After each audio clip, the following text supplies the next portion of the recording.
কিন্তু তো আমি ছেড়ে দিতে পারি না। বিরাট অপরাধ। কোথাকার প্রোডাক্ট আপনিও জানেন না, আমি জানি না, কেউ জানে না। চকবাজারের প্রোডাক্ট নিয়ে এসে আপনি যদি made in France, Germany, Poland দেখলাম, ইউনাইটেড আরব আমিরাত এগুলো লেখা আছে। একটি ধারায় 50,000 জরিমানা আরোপ করা হলো। মেয়াদের তো অনেক প্রোডাক্ট পাওয়া গেছে এই ধারায়।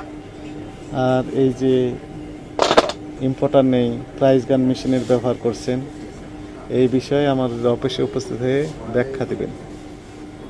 কেন আপনার বিরুদ্ধে এই ইস্যুতে আইনানুগ ব্যবস্থা নেওয়া হবে না, এটা আমি ছেড়ে দিলাম না।